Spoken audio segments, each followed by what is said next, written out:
Do you have a dream that thinking about it makes you feel alive?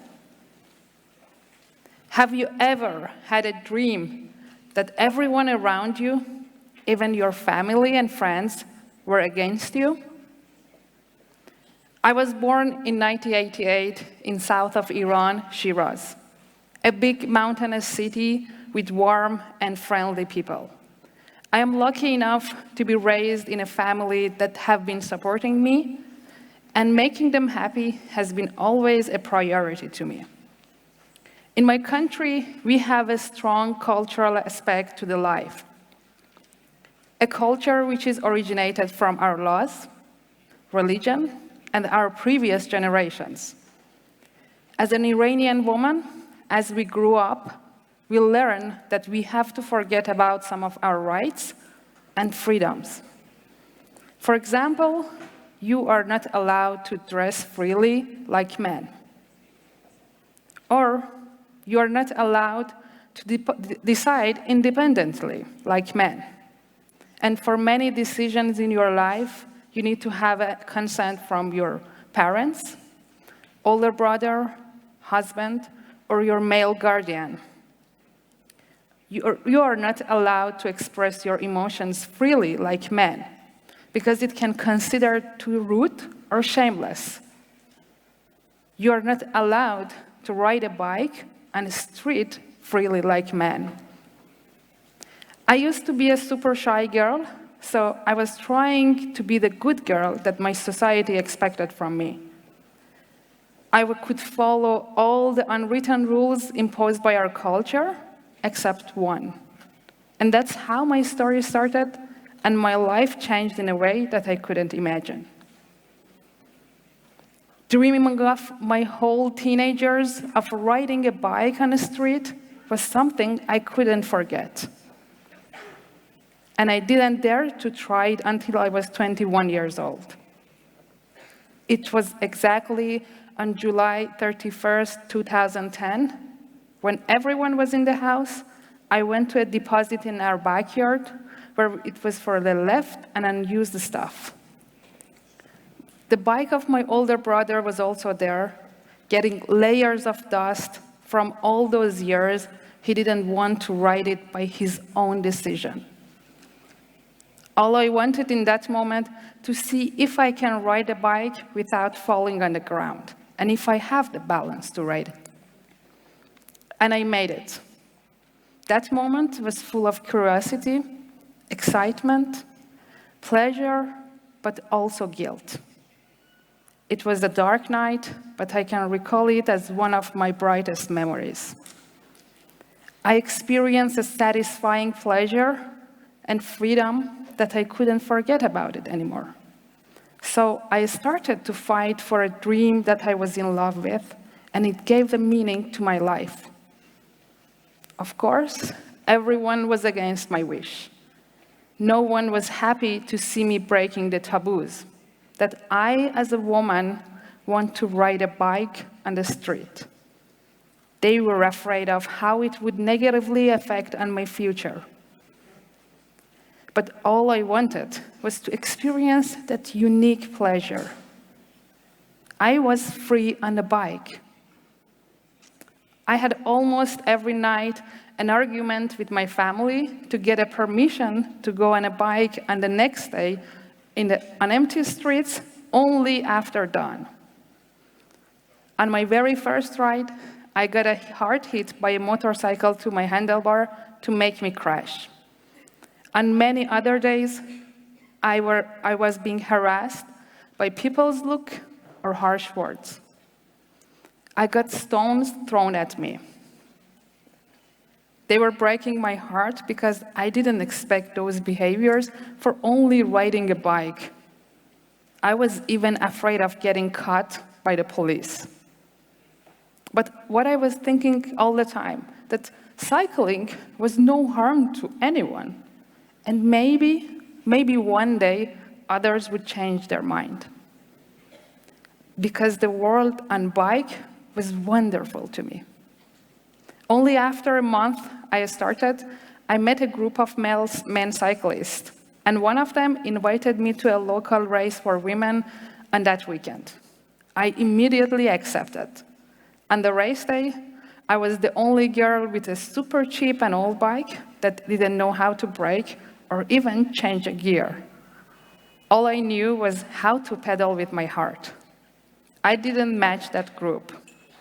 I started the race feeling embarrassed, but I finished it with a winning emotion and a third place to everyone's surprise. That was a sign for me that my persistence could lead to good outcomes. I finished my study in civil engineering, and instead of continuing it, I planned to ride more seriously. So I started to ride with other cyclists, which were mostly men. In that time, in my culture, it wasn't accepted to see a woman being surrounded with other men in not busy areas. So I had to hide it from others. Yet, on every ride, I was so concerned if someone would see me. I was pushing myself every day, physically and technically. I had many small crashes, but I was enjoying a lot and improving as well. Until I decided to challenge myself on the hardest technical section we had. And only 2 of our best men cyclists could ride it with their good bikes, and no one else dared to do that. It was super rocky and rough, as steep as a wall, and with loose stones around it. On my first attempt, I did it successfully, but with some small mistakes. I went to the top of the section to do it again. When I paused there to catch my breath, I felt the fear growing inside of me. Still, I wanted to do it. So I started off the section. Suddenly, I saw my whole life flash before my eyes until I was again at the top of that section. And I opened my eyes. Have you ever experienced the dream that you put your whole heart into fell apart in a second? I opened my eyes. I saw a group of people around me looking very concerned. I saw my both hands being bandaged in 2 wooden sticks. I saw my broken helmet, and I saw blood. I realized I had a heart crash and that I got unconscious for a while.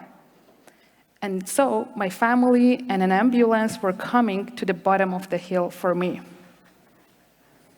This time, not only my family, but my friends and the whole cycling community expected from me to stop cycling.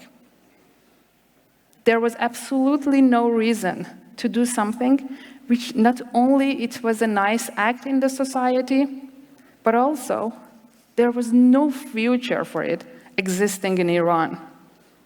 And even it was perceived as super dangerous sport and a sport made only for men. I broke my 2 hands, cut deeply my chin, sprained my ankle, and suffered a concussion. However, the only medical care I asked for was for my broken hands and for my chin. I remained silent for the rest to hide the severity of my crash and that I failed in something that I was investing in so much. The first 2 weeks, every night when I was alone in my bed, I was crying. I felt a deep pain in my heart, and I couldn't understand the reason. So I started to search online. In that time, we had a really low-speed internet with many, many websites blocked in our country. So it took me 1 month of research to realize why I am suffering so much. I was going through a trauma that only pro athletes may experience it through their career. Since they identify their identities as a sports person, and if they cannot do their sport, They feel they have lost their identities and who they are. This always needs special care from professional people. I was never a racer, nor earning from cycling. But all those years, I was defining myself as a cyclist without even knowing that. I started to search more online how to be a better mountain biker and how to have a stronger mindset. I was determined to go back on bike to prove to myself and everyone else that even if you fail at something or you don't look good in the beginning, you can succeed. And no one had the right to stop me from a dream which is peaceful. Thank you. It took me 5 months of effort on and off the bike from my crash till the first race after several years for women in Iran that I won it with a big gap and a different performance. My friend called my parents and told them the news. He added exactly this: do you believe now that she can be good and succeed in cycling? I could hear my parents laughing and agreeing with him. Many days, I was disappointing my family by not doing what they thought it was better for me.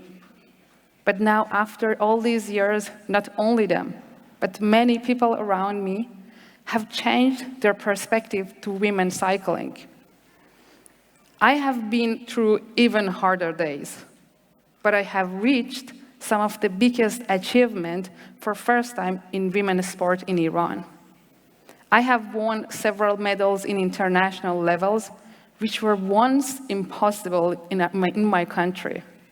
Yet, the toughest of all was to change the people's mind about something that they already believed for so many years. I am wearing this special dress today, which is made of inner tubes. My story started with me and my personal dream. But it's not about me anymore. I am a representative of many Iranian women who are true warriors in different ways. I found a dream which taught me, along the journey of my life, how to overcome and fight with obstacles. And it's such a satisfying pleasure that if you experience it, you cannot forget about it anymore. We all may encounter many inner and outer obstacles in our life. How do you face your obstacles? Can you forget about the dream that thinking about it makes your heart beat faster? Or do you want to try one more time against all the odds you are seeing at this moment? Thank you.